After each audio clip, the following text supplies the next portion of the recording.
சுமந்த் எப்படி பாக்குறீங்க இந்த விஷயத்துல? இல்ல பேஷண்ட்ஸ் என்ன செய்யணும், அரசாங்கம் என்ன செய்யணும்னு நிறைய பேசிட்டோம். என்னை பொறுத்த வரைக்கும் இன்னொரு மிக முக்கிய எலிமெண்ட், அது நீங்களும் அதை பத்தி சொன்னீங்க, அது மருத்துவர்கள் அவர்களே கொஞ்சம் சுய பரிசோதனையும் செய்ய வேண்டிய. இந்த கேஸ்ல அந்த மாதிரி இஷ்யூ இல்ல, ஏன்னா செய்ததாக நமக்கு தெரியல. பட் பொதுவாக பார்க்கும்போது 2-3 அரசாங்கம் செய்யறதுல ஒரே ஒரு பாயிண்ட் சொல்லிடுறேன். உலகத்துல பெரும்பாலான மேற்கத்திய நாடுகள்ல ஒரு டாக்டருடைய பெர்ஃபார்மன்ஸ் அசஸ்மெண்ட் அப்படிங்கிறது பீரியாடிக்கா செய்யப்படும். அவருடைய பெர்ஃபார்மன்ஸ் இதுவா இன் டர்ம்ஸ் ஆஃப் எவ்வளவு பேஷண்ட் கம்ப்ளைண்ட் பண்ணியிருக்காங்க, அவரை பத்தி எவ்வளவு இது வந்திருக்கு, எவ்வளவு காம்ப்ளிகேஷன் ரேட், அவருடைய சர்ஜிக்கல் ப்ரொசீஜர்ஸ்ல எல்லாம் இந்த மாதிரி ஒரு 20 கிரைட்டீரியா வச்சு ஒரு பெர்ஃபார்மன்ஸ் அசஸ்மெண்ட் பீரியாடிக்கா பண்ணிக்கிட்டே இருப்பார். ஆனால் இந்திய அளவிலேயே அந்த மாதிரி பெர்ஃபார்மன்ஸ், நான் இன்னைக்கு கவர்மெண்ட் சர்வீஸ் ஜாயின் பண்ணிட்டேன்னா நான் ரிட்டையர் ஆகிற வரைக்கும் எந்த விதமான ஒரு பெர்ஃபார்மன்ஸ் அசஸ்மெண்ட் ஃபார்மலா கிடையாது, சிஸ்டம்ல ஃபார்மலா கிடையாது. சோ இது ஒரு மிகப்பெரிய பிரச்சனை. நான் ஒழுங்கா கம்யூனிகேட் பண்றேன்னா எதுவுமே, அதாவது யாராவது சொல்லி எனக்கு அகேன்ஸ்டா ஒரு கம்ப்ளைண்ட் போய் அவர் பொலிட்டிக்கலி இன்ஃப்ளூயன்ஷியலா இருந்தா அது யாராவது நடவடிக்கை எடுக்கிற மாதிரி வருமே தவிர, அதை தாண்டி there is zero assessment of performance of a doctor. அது நிச்சயமாக கொண்டு வரப்பட வேண்டும். நான் முழுமையாக ஏத்துக்கிற அரசாங்கத்துக்கு பல விஷயங்கள் செய்ய வேண்டிய இருக்குது. பட் இதையும் செய்ய வேண்டியது அரசாங்கத்தினுடைய கடமை. மோஸ்ட் அன்ரெகுலேட்டட் இது இண்டஸ்ட்ரி ஹெல்த் கேர். இந்தியால ரெகுலேஷன்ஸே கிட்டத்தட்ட இல்லாம ஒரு சாதாரண ஒரு டீ கடைக்கு கூட உங்களுக்கு ரெகுலேஷன்ஸ் ஓரளவுக்கு ஸ்ட்ரிக்டா இருக்கு. பட் ஒரு கிளினிக் அப்படிங்கிறது ஒண்ணும் இல்லைங்க. கிளினிக்கல் எஸ்டாப்ளிஷ்மெண்ட்ஸ் ஆக்ட்னு அரசாங்கம் இந்திய அரசு கொண்டு வந்தாங்க. அது கூட தமிழ்நாட்டில் ஏத்துக்க மாட்டேங்கிறாங்க. சில விஷயங்கள் தேர் மஸ்ட் பி வாட்டர், கை கழுவுறதுக்கு ஒரு இடம் இருக்கணும் கிளினிக்ல, இந்த மாதிரி விஷயங்கள், இவ்வளவு மினிமம் சைஸ் இருக்கணும். சில விஷயங்கள் அது இன்னும் இன்று வரை கிளினிக்கல் எஸ்டாப்ளிஷ்மெண்ட்ஸ் ஆக்ட் ஃபுல்லா தமிழ்நாட்டில் இம்ப்ளிமெண்ட் ஆகல. சோ நான் என்ன சொல்றேன்னா, அரசாங்கம் செய்ய வேண்டியது பல விஷயங்கள் இருக்கின்றன. பேஷண்ட்ஸுக்கு புரிதல் கொண்டு வருவதற்கு அரசாங்கமும் முயற்சிக்க வேண்டும். அவர்களும் தங்களை புரிதல் அதிகம் ஆகுவதற்கு வழிகளை மேற்கொள்ள வேண்டும். ஆனால் இது எல்லா தப்பும் பேஷண்ட் மேல, எல்லா தப்பும் அரசாங்கத்து மேல என்று கூறுவதை நான் ஏற்றுக்கொள்ளவே மாட்டேன். இதில் ஒரு விஷயம் டாக்டர் ரவீந்திரநாத் சொன்னது 100% கரெக்ட். இந்த காப்பீட்டு திட்டத்தை அரசாங்க மருத்துவமனையில போய் இம்ப்ளிமெண்ட் பண்ற மாதிரி ஒரு அபத்தம். சரி, நான் ஒண்ணு கேட்கிறேன் கார்த்தி, இதே பேஷண்ட் அதே மருத்துவமனைக்கு போய் ஏற்கனவே ஃப்ரீயா தானே ட்ரீட்மெண்ட் கொடுக்குறாங்க. அப்ப காப்பீட்டு மூலமா வந்தா என்ன ஸ்பெஷல் ட்ரீட்மெண்ட் கொடுப்பாங்களா? சோ இது ஒரு இல்லாஜிக்கல் ஸ்டெப். பிரைவேட் ஹாஸ்பிட்டல்ல கரெக்ட், ஏன்னா அங்க செலவாகும், அந்த செலவு அரசாங்கம் ஏத்துக்கணும், கரெக்ட்.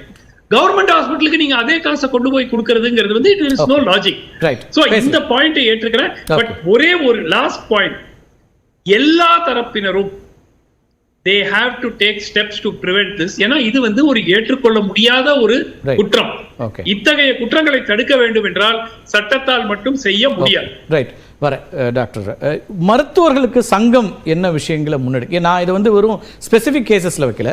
நீங்க ஆசிரியர்களுக்கும் பெற்றோர்கள், இப்போ ஆசிரியர் போராட்டங்கள் நடக்குதுன்னா பொதுவெளியில் பொதுவான ஒரு அபிப்பிராயம் வருது இவங்களுக்கு என்ன, அல்லது அரசு ஊழியர்கள் அப்படின்னா, அப்போ அந்த இடத்துல ஏதாவது கோர்ஸ் கரெக்ஷனாக செய்ய வேண்டியிருக்கா? டாக்டர் சுமந்தும் சுட்டி காட்டுறாரு. நிச்சயமாக செய்யணும். இப்போ மருத்துவ பாடத்திட்டத்திலேயே நம்ம மருத்துவர்கள் நோயாளியோட இப்படிப்பட்ட அணுகுமுறை மேற்கொள்ள வேண்டும் என்பதை அவங்க சொல்லிக் கொடுக்க வேண்டிய அவசியம் இருக்குது. எங்களுடைய சங்கமும் அதை செய்யுது. சரி, இப்போ ஏதோ இப்போ உள்ள பிரச்சனை இல்லை, நீண்ட காலமாக இருக்கு. ஹிப்போக்ராட்டிஸ் காலத்தில் அவர் செஞ்சிருக்காரு, இங்கே சுசுறுதல் இங்கே செஞ்சிருக்காங்க. ஒரு டாக்டர் எப்படி பிஹேவ் பண்ணுறதுலாம் இங்கே இருக்கு, இந்தியாவிலே இருக்கு.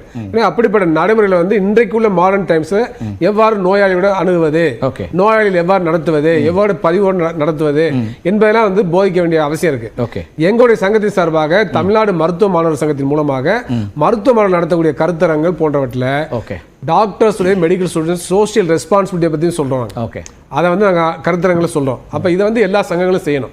அந்த விழிப்புணர்வு மருத்துவர்களும் ஏற்படுத்த வேண்டிய அவசியம் இருக்குது. என்னதான் விழிப்புணர்வு ஏற்படுத்தினாலும் கூட நம்முடைய சமூகம் இருக்கக்கூடிய சூழல் வந்து மருத்துவ மத்தியில் மிகப்பெரிய தாக்கத்தை அவங்க சிந்தனை போக்கில் உருவாக்குது. அப்போ இன்றைக்குள்ள சமூகத்தில் மாற்றங்கள் வேண்டிய மாற்றங்களை கொண்டு வர வேண்டிய அவசியம் இருக்கு. இன்னைக்கு வணிகமயமாக்கப்பட்ட சூழல்ல மருத்துவ மனநிலையும் வணிகமயமாக்கப்பட்டிருக்கு. அப்படிப்பட்ட காரணங்களால தான் ஒரு மருத்துவர் ஒரு மருத்துவர் எனக்கு என்னன்னா, இப்போ நீங்க வந்து அரசு மருத்துவமனைகளில் வர்றவங்களுக்கு, அரசு மருத்துவமனையில் சிகிச்சை கொடுக்கக்கூடிய மருத்துவர்களுக்கோ அல்லது அங்கே பணியாற்றக்கூடிய செவிலியர்களுக்கோ ஊதியம்ங்கிறது நீங்கள் வெளியில் ப்ரைவேட் ப்ராக்டிஸை விட இங்கே குறைவாக தான் இருக்குது, அல்லது நல்ல சிறப்பாக செயல்படக்கூடியவங்களாக இருந்தாங்கன்னா. அதை தாண்டி இங்கே வந்து ஒரு சர்வீஸ்க்கு தான் வர்றாங்க இல்லையா? இப்போ அது வந்த பிறகு அவங்களுக்கு அந்த வணிகமயமாக்கல் அல்லது ஒப்பீடு அப்படி தான் வந்துருதா? வெளியில் மருத்துவமனையில் இருக்கவங்கலாம் எப்படி இருக்கிறாங்க அப்படிங்கிறதுலாம் பின்னாடி ஏதாவது ஒரு காலகட்டத்தில் நிச்சயமாக ஒப்பீடு வரும். ஆனால் அரசு மருத்துவமனை வரக்கூடிய நிச்சயமாக சேவைமான பணியிட வர்றாங்க. அதனால் அரசு மருத்துவமனையில் சேரக்கூடியவங்க சார் சொன்ன மாதிரி, நான் ஏற்கனவே பல முறை வலியுறுத்திருக்க மாதிரி நிரந்தர அடிப்படையில் தான் போடணும். ஒப்பந்த முறை, அவுட் சோர்சிங் முறை, கான்ட்ராக்ட் முறை, டெம்பரரி முறையெல்லாம் ஒழித்து கட்டப்பட வேண்டும். இதை பற்றி ஆய்வு நடத்தப்பட்டிருக்கு. அந்த ஆய்வில் என்ன சொல்லப்பட்டிருக்காங்க, நிரந்தர பணியாளருடைய ஒப்பந்த பணியாளர் எங்கே இருக்காங்களோ அவங்க வந்து சிகிச்சை முறையில் குறைபாடுகள் சொல்லியிருக்காங்க. அதனால் அதையெல்லாம் டாக்டர் அமலும் சொல்லியிருக்காரு. அதனால் அதையெல்லாம் புரிந்து கொள்ள வேண்டிய அவசியம் இருக்கு. அதுக்கடுத்து இன்றைக்குள்ள சமூகத்தில் மருத்துவ மத்தியில் போட்டி பொறாமையெல்லாம் இருக்கிறது பார்க்க வேண்டிய அவசியம் இருக்கு. அதை வந்து தனிப்பட்ட மருத்துவம் மட்டும் குறை சொல்லி பயனில்லை. இன்றைக்கு மருத்துவ கார்பரேட் மயமாக இருப்பதும் மருத்துவம் வணிகமயமாக சூழல் வந்து அப்படிப்பட்ட சிந்தனை போக்க உருவாக்கி இருக்கு. அப்ப இந்தியாவில் வந்து அனைத்து நோயாளிகளுக்கும் தேவையான சிகிச்சைகளை தேவையான நேரத்தில் இலவசமாக செய்யக்கூடிய ஒரு முறை வறுமையானால் இப்படிப்பட்ட மனோரீதியான பிரச்சனை உலகில் எக்ஸம்ஷனலா இருக்கக்கூடிய ஒரு இண்டஸ்ட்ரியா தான் பார்க்குறாங்க. இப்போ நீங்க இப்பவும் வந்து எல்லா இடங்களையும் மருத்துவர்களுக்கு மீதான மதிப்பு சமூகத்தில் இருக்கிறது. அவங்கள வந்து கிரைசிஸ்லேருந்து நம்மளை காப்பாற்றக்கூடியவர்கள் அப்படின்ற ஒரு இடம் இருக்குது. ஆனால் நாங்களும் வணிகமாக மாறுறோம் அப்படிங்கிற ஒரு இடத்துக்கு தள்ளப்படுறதுங்கிறது, அதை எப்படி நீங்கள் மருத்துவ வணிகமயமானது மருத்துவருடைய மனநிலை காரணம், மருத்துவருடைய மனநிலை காரணம் இல்லை. இன்னைக்குள்ள சமூக பொருளாதார வளர்ச்சி போக்கு தான் காரணம். மறுக்கல, இன்னைக்குள்ள ரியாலிட்டியிலிருந்து சில விஷயங்களை அட்ரஸ் பண்ண வேண்டியது. அதனால அந்த பிரச்சனை வந்து சமூக தான் பார்க்க வேண்டிய அவசியம் இருக்கு. ஹெல்த் வந்து ஃபண்டமெண்டலா மாற்றணும். தொடக்கம் வந்து அப்போ அரசு பணியில் வேலை பண்ணுறவங்கன்றதை தாண்டி அப்போ நீங்கள் கல்வியே அதிகமாக செலவழித்து வந்த பிறகு அந்த இன்வெஸ்ட்மெண்ட் எடுக்க வேண்டிய இடமும் வந்துடுது. அதெல்லாமும் சேர்த்து அதில் பார்க்க வேண்டியிருக்கான்றேன். ஏன்னா இன்றைக்கி வந்து நீங்கள் மருத்துவ கல்விங்கிறது தனியாரில் போனோன்னா அது எவ்வளவு லட்சங்களை, கல்வியும் மருத்துவம் முழுமையாக அரசு வழங்கணும்.